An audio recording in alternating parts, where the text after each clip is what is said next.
Assalamualaikum warahmatullahi wabarakatuh. Pemirsa, senang sekali saya Indah Septirisani dapat kembali hadir menyapa pemirsa dimanapun Anda berada dalam live Selamat Pagi Bengkulu edisi 23 September 2020. Dan harapannya semoga pemirsa dalam keadaan sehat walafiat di tengah pandemi COVID-19 ini.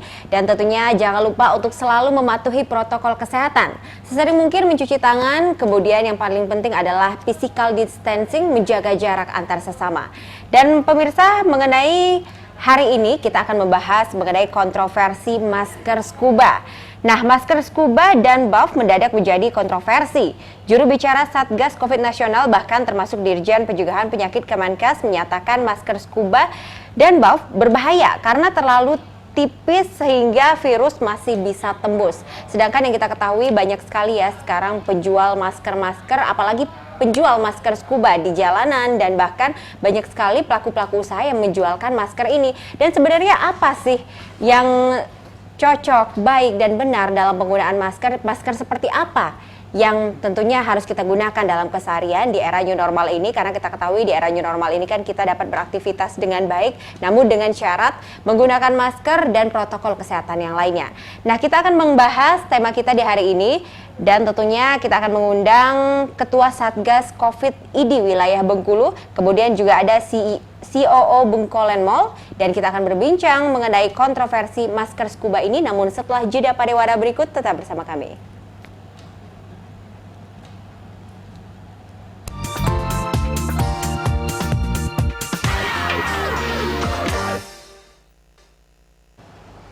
Baiklah pemirsa, kembali lagi di Selamat Pagi Bengkulu edisi 23 September 2020 dengan tema kita di pagi hari ini adalah kontroversi masker scuba. Dan sebelumnya kita sapa terlebih dahulu ada tamu kita dari Ketua Satgas Covid ID wilayah Bengkulu, ada Dr. Hamzah Hasan MM. Selamat pagi dokter. Selamat pagi pemirsa.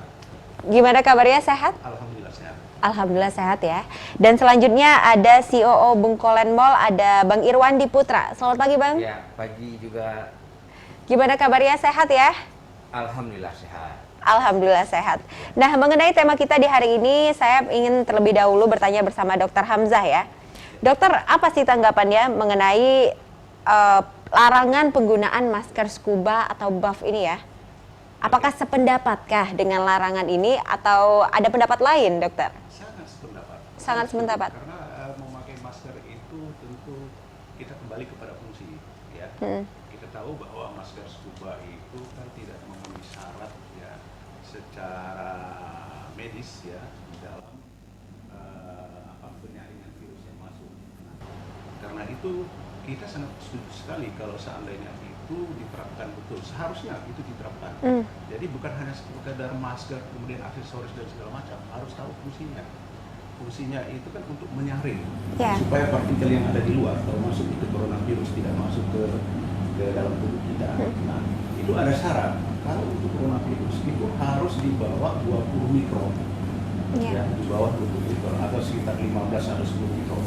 Sedangkan scuba itu berkisar antara 40 mikron. Jadi tentu lolos. Karena lubang penyaringnya lebih besar, ya. Terus juga ada fungsi. Kita harus tidak mengandalkan hanya satu lapis.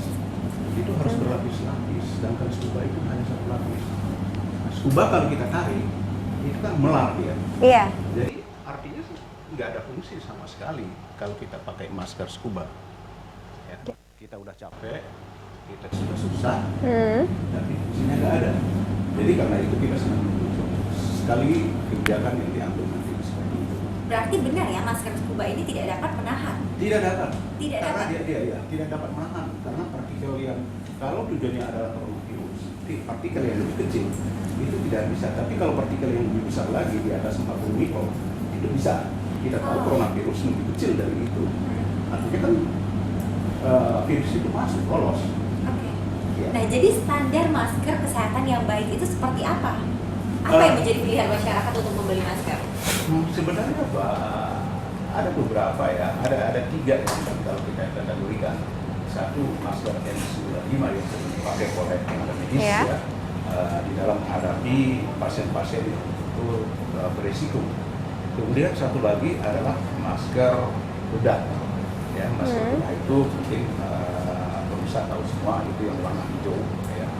sering kita lihat ya petugas kesehatan memakai itu. Kemudian satu lagi masker kain, tapi kainnya itu harus terbuat dari bahan yang bagus.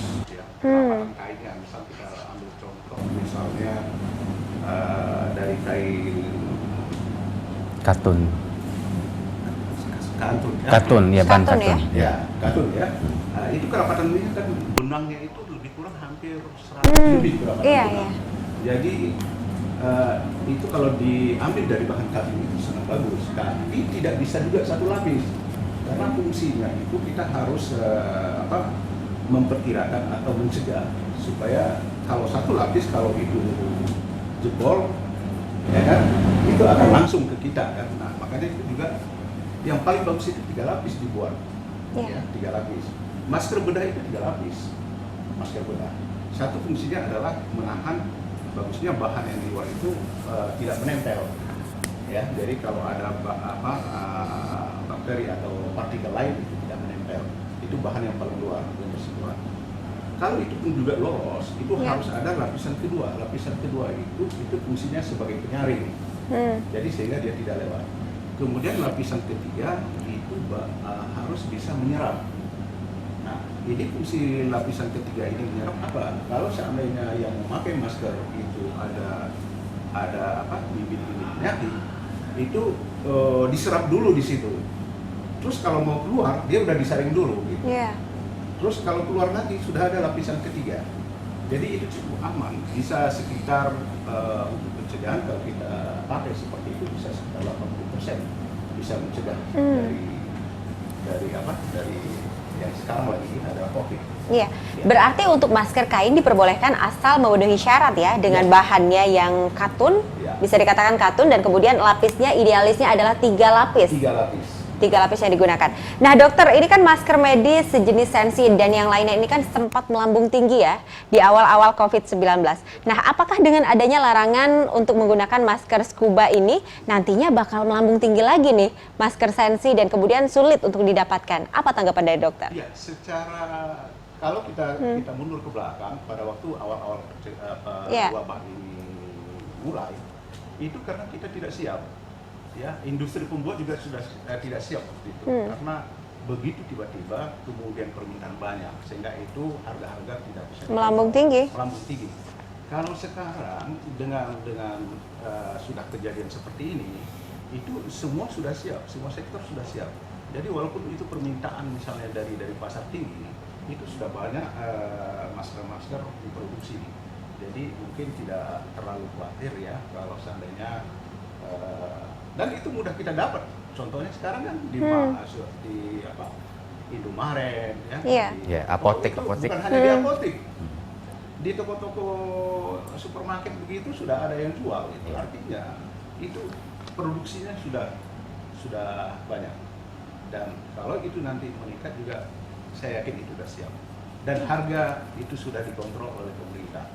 Ada harga ambang batas yang tertinggi. Sama kayak awal-awal itu rapid test. Iya. Mungkin masih ingat, rapid test awal-awal kan tidak bisa dikontrol itu.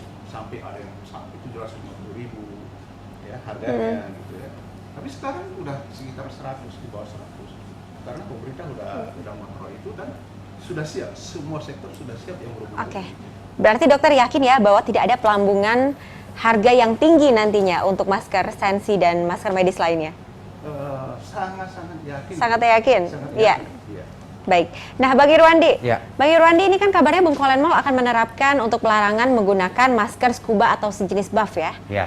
Nah, itu sejak kapan akan dilaksanakan pelarangan? Jadi sejak pertengahan bulan September ini, di mana makin gencar informasi mengenai ketidakefektifan masker satu lapis, terutama scuba, kita berinisiatif untuk segera menerapkan ini karena memang Bengkolen Mall salah satu tempat publik ya yang bisa saja menjadi pusat ataupun menjadi tempat risiko penyebaran itu. Jadi kita mengambil inisiatif sesegera mungkin untuk melakukan penerapan penggunaan masker yang ideal untuk area publik seperti itu. Jadi minimal masker 2 lapis atau lebih seperti itu. Jadi per tanggal 1 Oktober 2020 ini penggunaan masker 1 lapis khususnya scuba dan buff itu tidak dibolehkan lagi di area Bungkulan Mall seperti itu. Ya karena kita tahu sendiri karena masker scuba ataupun buff itu kalau kita bicara mengenai untuk corona itu tidak masuk karena memang mereka itu didesain untuk serbuk sari, Iya. untuk asap ataupun debu, tapi bukan untuk corona karena corona itu sendiri pakai mikroskop biasa aja nggak kelihatan Pak saking kecilnya ya. Jadi memang butuh mikroskop kecil, apalagi buff ataupun scuba itu bahan karet porinya besar, ketika dipakai ditarik porinya makin besar, jadi sangat-sangat tidak efektif. Bahkan di salah satu artikel saya baca bahkan menggunakan masker scuba jauh lebih berbahaya dibanding orang yang tidak menggunakan masker. Kenapa? Di saat kita bersin, bicara, itu dropletnya menjadi lebih halus sehingga lebih gampang melayang di udara sehingga penjarakan 1,5 meter itu jadi nggak efektif. Kenapa? Dropletnya lebih ringan sehingga lebih lama di udara dan bertensi untuk menularkan orang lain lebih besar sekali. Makanya penggunaan masker scuba, buff dan jenisnya satu lapis itu sangat-sangat tidak direkomendasi. Oleh karena itu, sebagai ikhtiar kita, bagian dari masyarakat Bengkulu, masyarakat Indonesia yang pengen pandemi ini segera berakhir, ya kami ngambil risiko untuk segera mengaplikasikan ini supaya tidak jadi momok lagi di Bengkulu mengenai penularan COVID-19 di area umum seperti itu. Baik, itu yang melatar belakangi ya, Ya. Bengkolen Mall menerapkan pelarangan penggunaan masker scuba dan buff. Ya. Baik, nah pemirsa nanti kita akan lanjut lagi berbincang bersama narasumber kita di pagi hari ini dengan tema pelarangan masker scuba dan buff. Namun setelah jeda pariwara berikut, tetap bersama kami.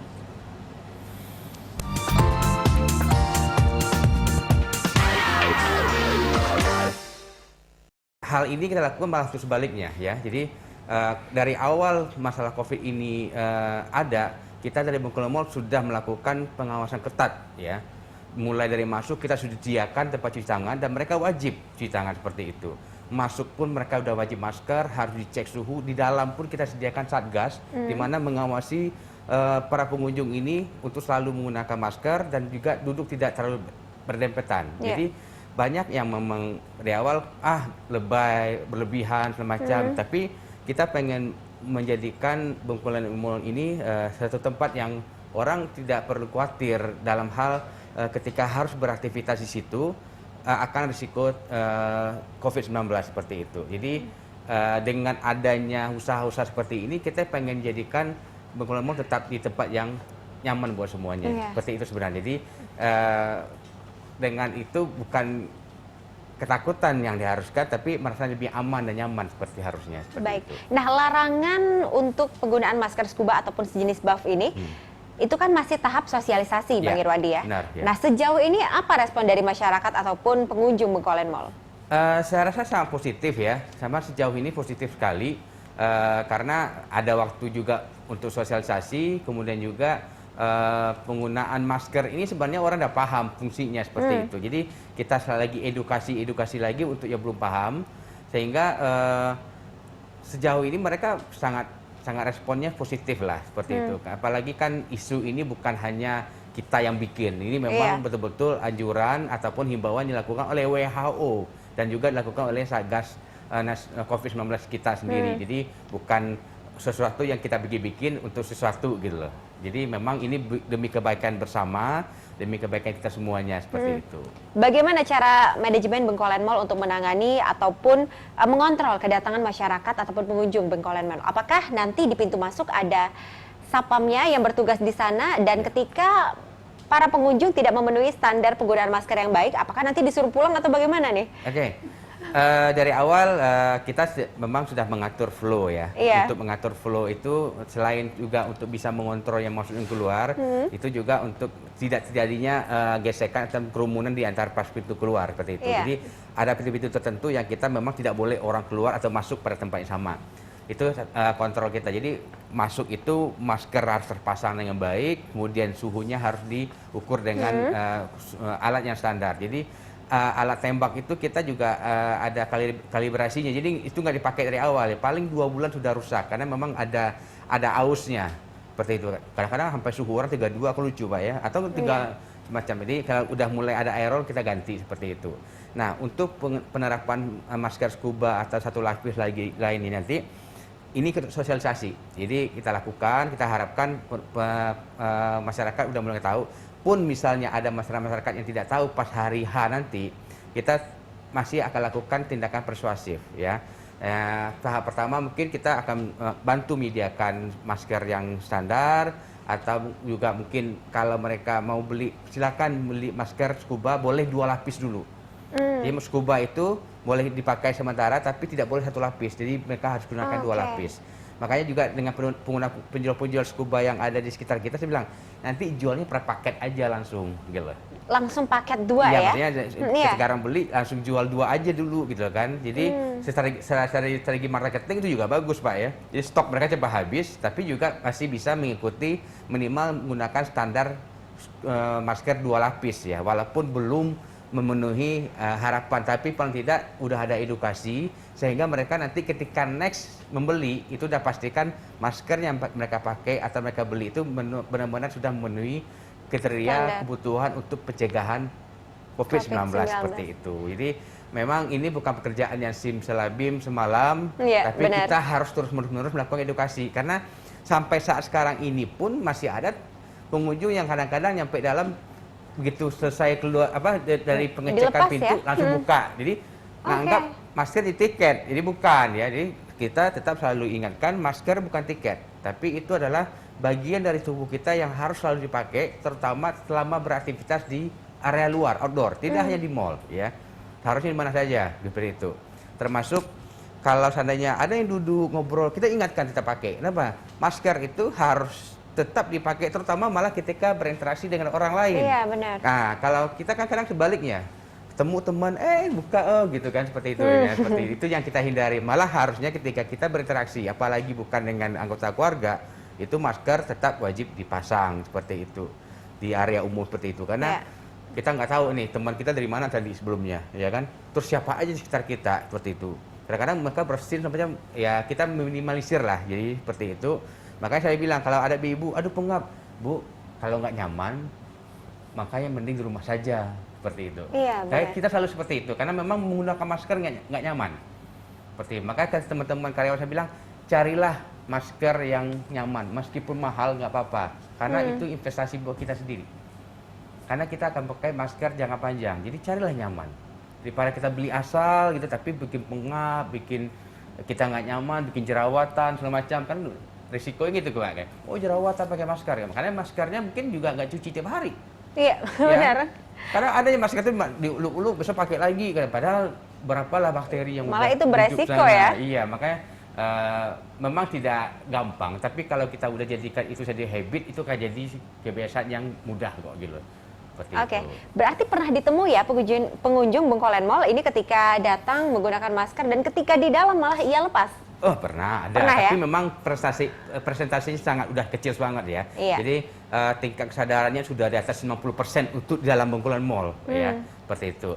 Bahkan kadang-kadang mereka itu bukan nggak mau, kadang diturunin lupa, seperti itu juga. Kita tahulah respon orang, mana yang sengaja, mana yang lupa, itu kita bisa lihat lah ya. Kadang karena udah dibuka itu kan nafas lega lupa gitu kan, seperti itu kita lihat lah. Tapi kalau untuk di dalam Bengkolen Mall menurut saya udah di atas 50% mereka sudah sadar untuk melakukan atau menggunakan masker dengan baik seperti itu. Untuk pengawasan di dalam Bengkolen Mall seperti apa Bang Irwandi? Ya, dari awal kita bahkan belum ada instruksi bentuk Satgas Pak, kita sudah melakukan itu. Jadi kebetulan teman-teman yang divisinya tidak aktif selama COVID ini, seperti kayak di proyek macam, kita jadikan Satgas COVID-19. Jadi mereka bertugas bergantian, nanti akan berkeliling ataupun melakukan himbauan melalui toa ataupun alat pengeras suara lainnya untuk selalu mengingatkan pengunjung selalu menggunakan masker dengan baik dan benar, ya. Termasuk juga tidak berkerumun. Nah, selama COVID ini juga dulu kalau Bengkolen Mall terkenal orang bisa merokok mana saja. Nah, sekarang kita tidak bolehkan lagi karena memang juga sempat ada penelitian, misalnya potensi penyebaran corona melalui asap rokok ini, seperti itu, karena jadi uap ya, seperti itu. Tapi kan kita jaga-jaga aja seperti itu, jadi tidak boleh lakukan di mana saja, jadi hanya tempat-tempat tertentu yang boleh, termasuk makan dan minum tidak boleh sembarangan. Selain risiko tumpah ya, karena makan minum otomatis mereka buka masker. Nah kalau itu dilakukan sepanjang jalan semacam juga, ini kan juga selalu ada potensi. Jadi kita mencoba meminimalisir potensi penyebaran COVID-19 di dalam area mall ataupun di outdoor seminimal mungkin dengan cara ya menggunakan masker yang baik, kemudian tidak merokok dan juga makanan minum tidak jalan-jalan seperti itu. Baik. Ya. Nah, kita kembali lagi ke Dokter Hamzah. Dokter Hamzah, ini boleh dong diberikan edukasi kepada masyarakat Bengkulu khususnya ini mengenai virus corona ini sebenarnya apa dan seberapa bahaya sih virus corona, dan kemudian juga bagaimana penularan virus corona sampai masker scuba ataupun sejenis buff ini tidak diperbolehkan. Ya, memang ada beberapa pendapat ya, tapi kita harus pegang apa yang sudah diinformasikan oleh pemerintah. COVID itu memang sangat-sangat berbahaya, penularannya yang begitu hebat ya. Mungkin ini virus yang begitu cepat penularannya. Tapi ada pendapat lain katanya virus itu nggak ada. Nah, ya virus itu nggak ada, corona itu nggak ada, itu buatan aja atau rekayasa. Ya. Sebenarnya kalau kita bisa berpikir lebih jauh, masa sih ini rekayasa? Korban sudah banyak, ya. Bahkan di kalangan medis pun dengan teman sejawat kami itu udah banyak yang meninggal karena corona, ya. Tidak mungkin lah ini kita buat-buat, dan dunia bukan hanya Indonesia, ya, dunia. Bagaimana kita merekayasa dunia, gitu, ya. Jadi virus ini memang sangat berbahaya. Jadi mutasinya bukan main, gitu. Awalnya kita mengenal gejala klinisnya hanya di saluran pernapasan, ya. Itu memang gejala utama karena yang diserang di situ. Tapi sekarang dia sudah bisa bermutasi sehingga gejala-gejalanya itu hampir bermacam-macam. Makanya ada istilah corona ini di kami itu kadang-kadang ini 1000 wajah, dan virus ini betul-betul sangat berbahaya, gitu. Karena ini menyebarnya begitu hebat, ya. Sekarang Indonesia kita tahu sudah melebihi Cina, ya, melebihi Cina. Dulu asal muasal virus ini dari Cina kan, tapi sekarang kita sudah melampaui itu. Tapi di Cina mereka sudah mulai landai, sudah mulai terkontrol. Kita di Indonesia itu belum. Nah, ini yang kita harus hati-hati, ya. Dengan dengan virus yang lagi menanjak, lagi hebat-hebatnya, kemudian kita tidak menjaga diri kita, ini akan tentu sangat berbahaya. Jadi ini sebenarnya kita harus menjaga diri kita kalau ingin kita menghindari itu. Nah, karena itu di dalam pemakaian untuk pencegahan itu kita harus masuk penggunaan masker itu tadi, karena salah satu untuk menghindari itu adalah menggunakan masker, ya. Nah, masker tentu seperti di awal tadi itu harus memenuhi kategori, ya, atau spesifikasi yang jelas untuk mencegah virus itu. Nah, kalau scuba tadi udah dijelaskan bahwa scuba itu sangat tipis, ya. Kemudian elastisnya sangat elastis. Itu scuba itu kan nama bahan, ya, seperti yang membuat pakaian renang, gitu, ya. Jadi kalau ditarik itu elastis. Kemudian kalau ditarik seperti dijelaskan tadi itu akan melebar pori-porinya. Jadi tentu ini tidak berguna. Malah tadi dikatakan oleh Bung Iwan, ya, bahwa itu justru memperkecil partikel. Itu betul, ya. Jadi seharusnya dia misalnya dropletnya besar, gitu, ya. Berat dia turun ke tanah, gitu kan. Tapi kalau dengan itu dia malah tersaring bukan dia tidak keluar, tapi dia keluar dengan partikel yang lebih halus, yang itu lebih mudah untuk menyebar. Nah, dengan demikian tentu kita harus memperhatikan itu. Kalau nggak ada manfaatnya kita pakai masker. Baik. Nah. Berarti tentu virus corona ataupun COVID-19 ini sangat berbahaya. Karena penularannya sangat cepat, ya, bisa dikatakan, dokter. Oke, nah beredar isu, dokter, ataupun tudingan bahwa larangan menggunakan masker scuba ataupun masker buff ini ada unsur politisnya. Nah, jadi ada kepentingan perusahaan medis yang di belakang pemerintah ingin mengambil keuntungan di balik itu. Apa tanggapan dokter mengenai hal ini, mengenai isu ini? Kalau politis mungkin bukan politis, ya. Kalaupun kita mau pandang dari sisi itu ekonomis, ya kan? Ekonomi bukan politis. Kalau politis itu kan ranahnya beda, ya.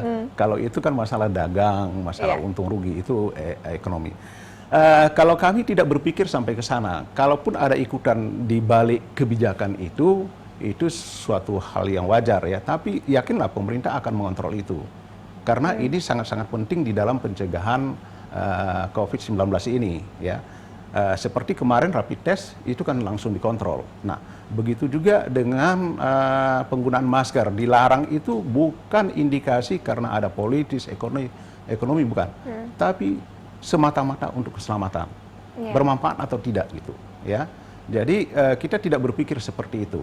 Tapi kalau ada ikutan ekonominya itu wajar-wajar saja. Baik. Tapi pemerintah dalam hal yang penting dia pasti jaga itu. Bisa mengontrol hal Bisa ini mengontrol ya? itu. Baik. Nah dokter, ini kan Bengkolan Mall yang kita ketahui adalah pusat perbelanjaan pertama di Bengkulu ya, menerapkan pelarangan penggunaan masker scuba dan buff ini. Nah, apa tanggapan dokter? Kita mendukung dan itu sangat bagus ya. Kita salut dengan Bengkolan Mall karena apa? Dengan melarang seperti itu, jangka pendek tentu pengunjungnya akan berkurang. Tapi Bengkolan Mall mengambil risiko itu dalam jangka pendek. Tapi dalam jangka panjang, apalagi sudah tahu tadi yang disampaikan, itu untuk jangka panjang adalah untuk keamanan, kenyamanan dan segala macam. Nah, kalau itu jangka panjangnya nanti saya yakin berdampak yang positif ya. Dan mestinya bukan hanya Bengkolan Mall, di tempat keramaian manapun itu mestinya seperti pasar ya, itu harusnya diterapkan juga, atau tempat-tempat keramaian lain itu harus diterapkan karena kita ingin memutus mata rantai COVID ini ya. Jadi usaha-usaha yang dilakukan maksimal itu adalah di tempat keramaian ya. Baik. Dokter, ini kan pandemi COVID-19 ini kan masih terjadi ya, di seluruh Indonesia, khususnya di Bengkulu ini terakhir ada 500 lebih. Dari Maret hingga September, tengah September ini sudah semakin bertambah dan sempat bahwa di Bengkulu merupakan salah satu provinsi yang peringkat pertama tingkat kematian tertinggi seperti itu ya. Nah, menurut dokter nih bagaimana? Sampai kapan pandemi COVID-19 ini berlangsung di Indonesia, khususnya di Bengkulu juga? Dan apakah 2021 ini COVID-19 sudah berakhir? Ya, itu semua tergantung kepada kita semua ya. Kalau kita mematuhi ya protap kesehatan, mudah-mudahan ya ini cepat berakhir ya. Tapi kalau seandainya itu kita tidak patuhi, mungkin selamanya kita akan ada COVID ini di Indonesia, apalagi di Bengkulu gitu ya. Jadi tergantung kita semua. Kalau seandainya kita tidak patuh ya otomatis. Tapi memang ada puncaknya nanti. Karena apa?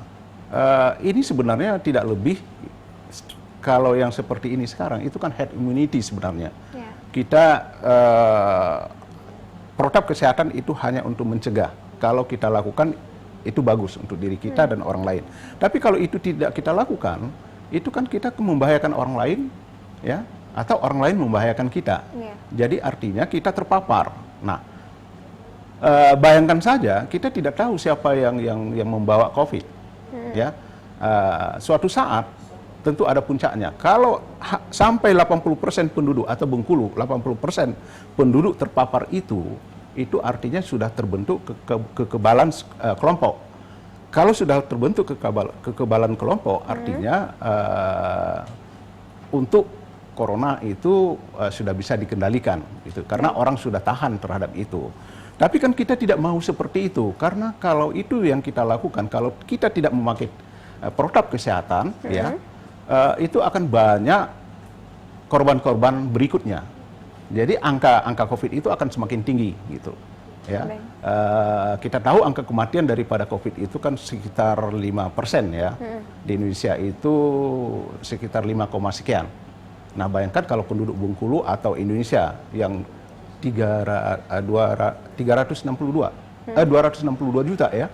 Nah, 5% dari 80% itu yang terpapar, kemudian nanti yang meninggal adalah 5%. Jadi kalau kita kalikan lebih kurang 15 juta itu penduduk akan meninggal. Kalau sekarang, karena kita belum ada vaksin. Kalau ada vaksin, itu bisa terkendali. Seperti misalnya kasus-kasus apa, campak, polio kan. Sekarang udah ada vaksin. Itu sudah bisa dikendalikan gitu. Sekarang, COVID ini belum ada vaksinnya. Artinya, ya tergantung diri sendiri. Kalau diri kita kuat, kita akan lolos. Kalau enggak, ya out. Berarti tergantung dari masyarakat ya, untuk memutus masyarakat. mata rantai COVID-19 ini. Mau cepat atau mau lambat itu tergantung masyarakat. Baik. Nah, Bang Irwandi, kita kembali lagi nih. Mengenai COVID-19 ini menurut Bang Irwandi seberapa bahaya sih? Ya sebenarnya data-data yang disajikan pemerintah setiap hari sudah luar biasa ya. Artinya risiko penyebarannya yang sangat luar biasa, begitu gampang, itu yang menyebabkan dia jadi bahaya. Kemudian juga kita bertarung dengan yang nggak kelihatan. Kalau seandainya itu misalnya kayak semut, kayak kelinci, kita bisa pukulin satu-satu gitu kan. Nah, makanya kadang-kadang kami diskusi dengan teman-teman, anggap aja deh semua kita udah kena. Seperti itu. Nah, kita jangan sampai menularkan orang lain. Makanya semaksimal mungkin selalu gunakan masker seperti itu. Kenapa? Ketika kita menggunakan masker, maka kita melindungi orang lain dari potensi kita bisa menularkan orang lain. Jangan dibalik. Jangan dibalik, karena kita takut tertular kita pakai masker. Enggak. Karena apa? Masker itu lebih bermanfaat untuk orang yang menderita gitu loh. Makanya dulu awal-awal kan sempat masalah isu kelangkaan masker ini sempat dipakai. Masker itu buat yang sakit, bukan yang sembuh gitu. Tapi permasalahannya kita nggak tahu siapa yang sakit sekarang. Ya, makanya pakailah siapapun, usahakan selalu pakai masker. Kalau memang kita kena, kita akan zolim menularkan orang lain. Makanya selalu gunakan masker. Supaya apa? Minimalisir kita bisa menularkan orang lain seperti itu. Terutama kita pada di luar seperti itu. Termasuk juga untuk kita sendiri ya, pakai masker yang standar. Supaya apa? Potensi kita menghirup, potensi kita rembesan dari yang ada di udara juga berkurang seperti itu. Nah, bahaya COVID ya, kita kadang-kadang tidak mau tahu sampai ada kita atau saudara kita yang kena. Benar. Orang sering seperti itu ya. Kalau belum ada teman, belum ada saudara, belum ada ini kita yang kena, kita santai-santai aja seperti itu. Jadi jangan tunggu dulu ada teman-teman kita, saudara kita, atau kita yang kena dulu, kita baru tahu bahayanya COVID seperti itu. Lebih baik menjaga daripada kita harus berhadapan dengan COVID seperti itu. Karena kita meninggal terus terduga ataupun belum keluar hasil COVID aja, kadang-kadang kita udah diperlakukan nggak boleh jenguk keluarga, nggak boleh sampai meninggalnya pun kita nggak bisa menghadirinya seperti itu, saking dianggap begitu bahaya. Walaupun menurut saya kadang-kadang juga meninggal sih kok begitu, tapi ya kita karena prosedurnya begitu ya kita harus ikutin seperti itu ya. Nah makanya bilang terlepas sekarang ini bagaimanapun pendapat kita, lebih baik kita menjaga. Diskusi dengan teman-teman tidak percaya COVID, bilang mendingan kita menjaga-jaga. Nah, dan COVID itu ada daripada kita nggak jaga-jaga ternyata COVID itu ada. Seperti itu. Jadi ini bukan buat kita sendiri, ini bukan ngomongin kita, tapi kita ngomongin orang banyak, gitu loh. Mungkin saja kita bisa berpendapat saya nggak percaya COVID, oke, nggak masalah. Tapi lu ada hidup di masyarakat, kita hidup sosial. Jadi pertimbangkan masalah sosial bukan masalah pribadi. Seperti itu. Ya, karena timbul kadang ya rasa tidak percaya dari masyarakat kalau belum tetangganya ataupun kerabatnya, keluarganya belum terkena, ini masih kayak COVID sebenarnya ada apa enggak sih, seperti itu ya? Iya benar, apalagi bayangku sembuh gitu kan, seperti itu. Karena kondisi orang beda-beda seperti itu. Nah kadang-kadang yang menyebabkan orang bisa langsung drop itu karena memang kondisi dia punya penyakit bawaan lain, kemudian dihantam sama COVID. Menyebabkan dia jadi double impact gitu loh. Nah itu yang menyebabkan orang kondisinya jadi tambah drop. Ya kalau buat orang-orang yang memang mereka punya kondisi bagus, oke. Jadi akan lama-lama jadi imun, jadi herd immunity tadi Mbak ya. Nah seperti itu. Tapi kalau dia punya saudara di rumah atau punya mertua, punya orang tua, punya adik yang masih kecil yang berpotensi ketika kena akan jauh lebih parah. Nah itu yang perlu kita jagain seperti itu. Bang Irwandi waktu itu kan pernah Bengkolan Mall sempat penutupan operasional ya di awal pandemi COVID-19. Akankah nantinya mungkin jika COVID-19 di Bengkulu ini semakin marak ataupun semakin masif penyebarannya, apakah ada kemungkinan untuk penutupan operasional lagi? Kita sebenarnya sama sekali tidak mengharapkan itu, ya, karena tentu kita berharap tetap dalam upaya kita, ikhtiar kita menghadapi COVID-19 ini, kegiatan bisnis juga bisa berjalan. Karena supaya jangan kita udah sakit potensi sakit COVID, kantor juga sakit seperti itu. Jadi itu juga akan lebih berbahaya gitu ya. Jadi makanya apa yang dilakukan Bengkulu Mall ini salah satu supaya kita menjagain kasus COVID ini jangan lonjak, sehingga akan ada opsi-opsi menutup tempat inilah, tutup tempat itulah, seperti itu. Jadi ini upaya kita untuk meminimalisir potensi-potensi yang tidak kita inginkan. seperti itu. Selama pandemik, apakah ada terdampak? Seberapa terdampak sih Bengkolen Mall? Apakah ada pengurangan dari karyawannya Oh. atau yang lainnya? Banget ya, maksudnya kalau dari Sangat terdampak ya? kalau dari traffic kita pernah mungkin rebound lagi, tapi maksimal cuma 70%. Itu pun hanya di bulan puasa kemarin. Sekarang mungkin cuma di 60% biasanya traffic kita. Kemudian yang paling parah itu adalah menurunnya tingkat daya beli masyarakat. Seperti itu. Jadi selama ini mereka mungkin kalau ke mall bawa duit 300.000 atau 500.000, sekarang 100.000. Seperti Iya. itu. Jadi masih main Pak. Kadang-kadang kan jenuh mungkin di rumah ya seperti itu, tapi jumlah uangnya dibelanjakan tidak sebanyak biasa dan terasa banget antara bulan baru tanggal baru ya akhir pekan itu sangat terasa sekali. Seperti Sangat itu. terdampak ya? Sangat terasa sekali. Jadi memang luar biasa penurunannya. Kemudian juga memang bulan-bulan ini kita juga sudah ada beberapa tenan yang tutup, mungkin karena nggak kuat lagi. Ya mungkin kalau ada yang kenal dengan pojok busana, ya per September ini tutup seperti itu. Ada toko-toko, ada casio-casio lain yang juga udah mulai tutup seperti itu. Nah ini yang kita hindari sebenarnya seperti itu. Jadi kita pengen tetap dalam kondisi bagaimanapun sekarang, kita tetap pengen menjadikan Bengkulu Mall tetap jadi pilihan. Makanya usaha-usaha untuk memperketat, untuk meminimalisir potensi ini kita lakukan. Walaupun kata orang, kenapa begini, bukannya begitu. Yang saya bilang, kita mungkin bisa mengalah sedikit untuk maju lebih banyak seperti itulah. Intinya seperti itu. Jadi apapun untuk meminimalisir COVID-19 ini akan kita lakukan supaya usaha-usaha pemerintah untuk meminimalisir dengan usaha-usaha untuk memajukan ekonomi tetap bisa jalan bareng seperti itu. Baik. Apakah ada program sosial yang diberikan manajemen Bengkolen Mall di masa pandemi COVID-19 ini mungkin untuk menyantuni karyawan ataupun masyarakat Bengkulu? Kita tetap jalan seperti itu. Memang kemarin fokusnya di bulan puasa kemarin karena kan puncaknya situ lah Iya. ya. Bukan karena awal-awal kena itu orang masih shock lah ya. Kalau sekarang kan udah mulai dibuka lah, mungkin nggak terlalu parah seperti itu. Kemudian juga di Idul Adha juga kita lakukan CSR kita di masyarakat sekitar seperti itu. Sementara kalau untuk ke karyawan, kita memang untuk karyawan sendiri, internal sendiri, kita usahakan tidak melakukan PHK sampai saat sekarang ini.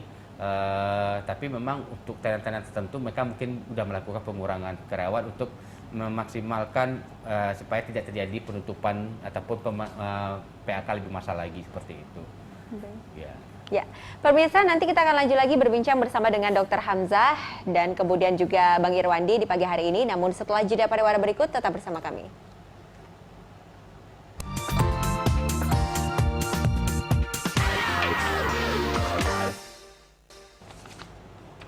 Baiklah pemirsa, kembali lagi di Selamat Pagi Bengkulu edisi 23 September 2020 mengenai tema kita kontroversi masker scuba dan buff di Provinsi Bengkulu ya. Kita lanjut lagi mungkin yang terakhir nih, segmen terakhir. Dr. Hamzah, apa sih pesan dokter untuk seluruh masyarakat Bengkulu terkait dengan tema kita di hari ini dan terkait juga mengenai pandemi COVID-19? Tentu seperti penjelasan tadi ya, bahwa pakailah masker yang memenuhi standar. Itu pesan kita kepada masyarakat Bengkulu. Jadi bukan hanya sekedar memakai masker ya. Itu kan hanya sekedar memenuhi kewajiban aja. Iya. Tapi fungsinya tidak ada sama sekali. Jadi karena itu pakailah masker yang standar ya. Nah, kita tahu bahwa memutus mata rantai ini itu sudah ada protap kesehatan yang kita kenal dengan 3M ya.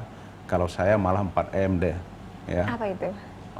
Yaitu pakai masker, menjaga jarak, kemudian satu lagi cuci tangan. Kalau saya tambah satu lagi mandi. Mandi ya? Ya, jadi setiap misalnya pergi keramaian, misal ke mall tadi, itu usahakan mandi. Atau kita ke pasar, pulang dari situ mandi. Atau kita datang ke pesta, usahakan mandi. Walaupun tadi mungkin 2 jam sebelumnya kita berangkat, kita udah mandi. Tapi usahakan balik lagi mandi. Jadi mandi mungkin sekarang bisa sampai 3 kali, 4 kali sehari. Demi untuk menjaga diri kita sendiri dan menjaga keluarga kita. Jadi untuk bagaimana ini supaya bisa kita keluar dari pandemi ini itu tergantung kepada kita semua ya. Kalau kita patuh terhadap protap kesehatan yang sudah ditetapkan oleh pemerintah ya, mudah-mudahan dalam jangka waktu yang tidak terlalu lama karena kita udah cukup lama nih ya. Pandemi ini cepat berlalu. Ya, itu harapan kita semua ya. Mungkin dari Sabang sampai Merauke ini atau seluruh dunia yang mengalami pandemi. Ya. Mungkin demikian. Ya, pesan dari dokter ditambahin satu lagi pemirsa, mandi ya. Mandi. Karena tidak cukup untuk mencuci tangan saja. Ya. Karena juga kita harus membersihkan seluruhnya Ya. agar terhindar dari COVID-19 ini. Bang Irwandi, bagaimana nih pesannya mengenai tema kita di hari ini dan khususnya juga untuk pesan kepada pengunjung Bengkolen Mall? Oke, kita belum tahu kapan COVID-19 ini berakhir. Dan kita tidak mau terjebak terus dengan ketakutan, dengan ketidakpastian seperti ini. Jadi tetap patuhi protokol COVID kesehatan untuk beraktivitas supaya kita bisa minimalisir potensi penyebaran COVID-19 ini. Seperti itu. Jadi berkenaan dengan aturan yang akan kita lakukan, ini adalah untuk kita semua. Ini bukan untuk Bengkolen Mall. Ini kita tidak mendapatkan benefit apapun di sini sebenarnya. Ini murni adalah untuk meminimalisir potensi penyebaran COVID-19 ini. Jadi mohon dukungannya dari semua masyarakat Bengkulu khususnya supaya memisahkan diri untuk menggunakan masker yang standar di mana saja, tidak hanya di Bengkolen Mall. Jadi sebenarnya kita pengen memulai karena ribuan orang setiap hari Bengkolen Mall ya. Paling tidak taruhlah misalnya 2.000 3.000 sehari. Kalau sebulan berarti kan ada 90.000. Artinya apa? Kita mengedukasi ada sekitar 100.000 orang ya. Kalau seandainya 100.000 orang ini menjadi agen membawa kebaikan ataupun informasi mengenai bagaimana memakai masker yang benar, mudah-mudahan potensi penyebaran COVID-19 ini bisa juga menurun di Bengkulu. Nah, kalau COVID-19 menurun Bengkulu, kita bisa beraktivitas lebih baik, kemudian ekonomi juga bisa meningkat lebih baik, sekolah bisa mulai dengan baik, sebenarnya semuanya akan jauh lebih baik daripada kita kucing-kucingan, ya kan, sampai ada bahasa, ya kalau ya daripada nggak pakai. Jadi bahasa itu nggak ada lagi. Jadi pakai masker itu fungsinya harus jelas. Jadi bukan sekedar daripada enggak, seperti itu. Baik, penggunaan masker tentunya bukan untuk diri sendiri ya, tapi juga untuk orang lain dan untuk kita semua.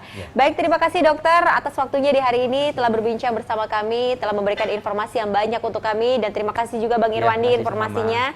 Semoga kita dapat memutus mata rantai COVID-19 ini, dan ini adalah tugas kita semua, bukan hanya tugas pemerintah, tapi seluruh elemen masyarakat juga bertugas untuk memutus mata rantai COVID-19 ini. Pemirsa, saya Indah Septirisani, pamit undur diri. Wassalamualaikum warahmatullahi wabarakatuh. Sampai jumpa.